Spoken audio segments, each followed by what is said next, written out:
Bueno, hay una razón fundamental.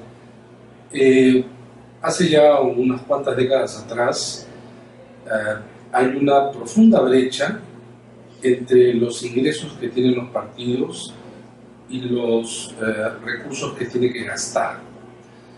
Antes los partidos conseguían sus recursos propios y eso eran las aportaciones que hacían sus militantes, los negocios que podían hacer los partidos, y con eso más o menos se solventaba, ¿no? Y había aportes ciertamente individuales. Había cierta libertad y también no existía control alguno sobre el dinero de los partidos. A los partidos no se les llenaba el bolsillo nunca. Lo que ha ocurrido es que sobre todo las campañas se encarecieron mucho con los grandes medios de comunicación de masas. Para lograr una campaña se pensaba que era necesario hacer uso de esto, sobre todo la televisión. Con lo que los gastos sobre todo de campaña crecieron de manera pues inexorable, ¿no? Y por otro lado hay un declive de los miembros de los partidos y encima, al carecer ahora de elementos, digamos que logran crear condiciones sólidas de integración de los partidos, donde incluso aportar a los partidos para los militantes significaba una relación de pertenencia y de identidad con los partidos. Eso no sucede más. El tema entonces es que ahora la política cuesta y mucho más. Entonces, ante esa pregunta, lo que ha ocurrido es lo siguiente: los partidos carecen de recursos y los gastos de campaña encarecen mucho. Ante eso es la necesidad de los partidos por buscar esos recursos. Los recursos los pueden encontrar de dos maneras, en quienes tienen esos recursos económicos. Aquellos que los tienen legalmente, digamos, porque son gente potentada o porque son empresas, y aquello que es dinero ilícito. En ninguno de los dos casos nadie da dinero por nada. Acá no existe filantropía. Pero de la misma manera, lo que va a ocurrir es que en todos los lugares, en todos los países, se ha empezado a regular, porque los partidos no son aprobados en ninguna parte del mundo. En democracias eso no existe en realidad, pero en nuestro país eso es mucho más intenso, la desaprobación. Entonces, en estas regulaciones lo que se coloca son límites a las aportaciones. Hasta la ley del año 2003, la primera y única ley de partidos, cualquiera podía aportar de manera ilimitada a un partido. Esta situación ya se vio sobre todo en Europa en la década de 60-70, por lo que se pensó lo siguiente: para que los partidos no pasen a ser subordinados o depender de quienes sustentan el dinero, vale decir las corporaciones o el dinero mal habido, es necesario que exista un nivel de mecanismo que pudiera, digamos, tratar de equilibrar esta situación. Porque también el otro punto es que cada vez más quienes tenían más recursos, los partidos que tenían más recursos, podían mostrarse mucho más en una campaña, podían hacer una campaña mucho más sostenida, podían cubrir los medios de comunicación con mensajes que cuestan mucho y que no tenían. Los medios de comunicación jugaron un papel igual. A los candidatos de su simpatía le daban todo, incluso a veces hasta gratis, y a quienes no eran de su simpatía los bloqueaban o les cobraban precios más altos. El desequilibrio dado por el dinero en campañas obligó a una regulación y justamente el ingreso como un elemento justamente compensatorio, que es el dinero público. En todas partes existe financiamiento público, digamos, incluso en democracias avanzadas, incluso en Estados Unidos. Lo que ocurre es que en Estados Unidos el dinero público para las campañas está en razón de que los partidos y candidatos acepten o no ese dinero público.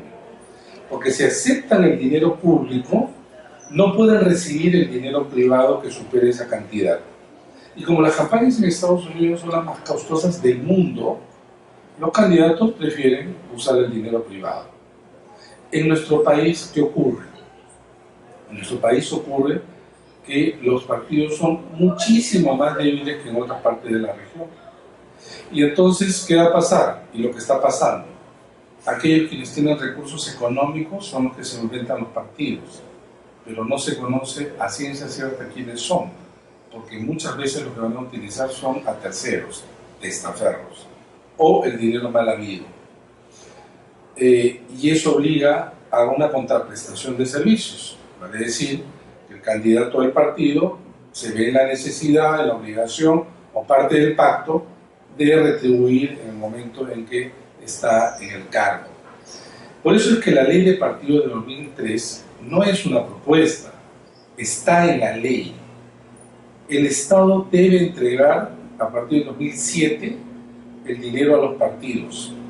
Este dinero es equivalente a 12 millones de soles al año para todos los partidos, el más bajo de toda América Latina. Por lo demás, en América Latina, con independencia del tipo de gobierno que tiene, de derecha, de izquierda, conservadores, liberales, chavistas, no, esto no. Lo curioso es que aquellos que creen en la intervención del Estado son los que dan más dinero, no es así. Curiosamente hay dos países en donde no hay dinero público, Venezuela y Bolivia. Todos los demás países y en todos los gobiernos se entrega dinero a los partidos. La forma de entregar el dinero es de dos maneras: dinero en efectivo y a través de, por ejemplo, espacios públicos pagados por el Estado y otorgados a los partidos. Para empezar, que se cumpla la ley. En realidad los gobiernos, tanto del presidente Alan García como el actual gobierno, incumplen la ley. Se deben entregar 12 millones de soles a los partidos que tienen representación en el Congreso. Lo que ocurre es que hay una disposición tan transitoria, la tercera, que dice más o menos lo siguiente: que para que se entregue el dinero a los partidos debe preverse en el presupuesto y debe existir disponibilidad presupuestal. Uno, la OMPE, que es quien debiera ser la receptora de este financiamiento para luego distribuir a los partidos, lo coloca en su presupuesto. Lo que ocurre es que el Ministerio de Economía no entrega. ¿Alguien puede creer en su sano juicio que el Estado no puede entregar 12 millones de soles al año? Eso es nada, ni se siente. Pero a los partidos le hace mucho bien. Los partidos no pueden cumplir siquiera con la ley. Tenemos una ley de partidos exigente. Exige, por ejemplo, que se tenga 66 comités provinciales, y los partidos, ustedes ven, van a provincias y no encuentran, ni siquiera locales, haciendo una simulación con el dinero que podían recibir, por lo menos para alquilar un local, que es lo mínimo, ¿no? Tanto, o para cumplir con la ley. Por ejemplo, la ley exige que los partidos tengan que cumplir entregando las cuentas. Eso requiere contabilidad, y eso requiere un tesorero. Una vez pues lo harás gratis, ¿no? Porque sintoniza el partido en candidato, pero no de manera regular. La gente vive de su trabajo, tiene que pagar. ¿De dónde salen los recursos? Los partidos no tienen recursos. Los recursos que tienen los partidos básicamente están ubicados en el rubro de lo que entregan los congresistas. Entonces, partidos que tienen congresistas numerosos, más o menos van a tener una caja que le va a permitir algunas cosas: sostener una caja central, o también, por ejemplo, financiar actividades de sus dirigentes.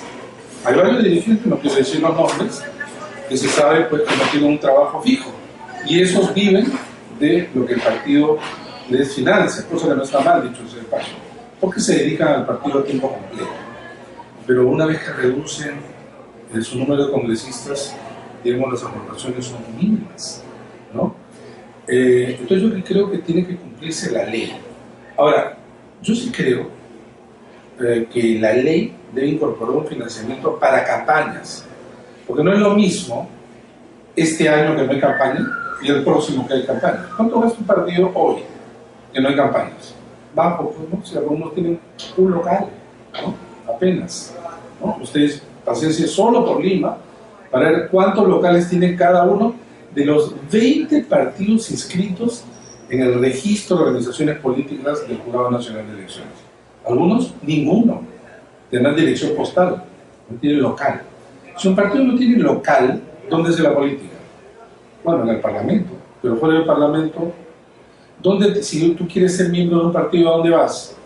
Es una página web, ¿no? Pero la militancia, pudiendo ser virtual, también tiene que ser real, ¿no? Y eso nos requiere dinero. Perfecto. Quizá cogemos la otra memoria, esa es la que falta. Sí, ¿ahorita? Ya.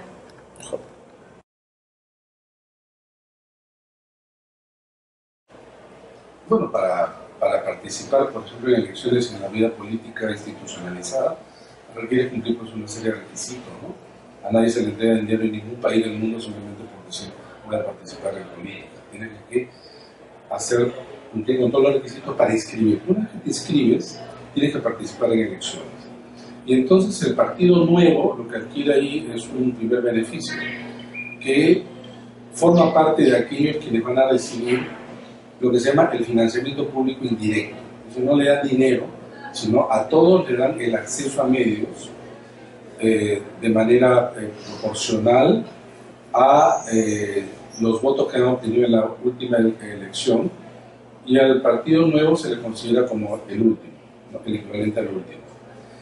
Es lo que se llama la franja electoral. Y entonces ellos también forman parte de los beneficiarios del financiamiento. Donde no formarían parte inicialmente porque no tienen escaños es en el financiamiento público directo, es decir, la entrega de dinero.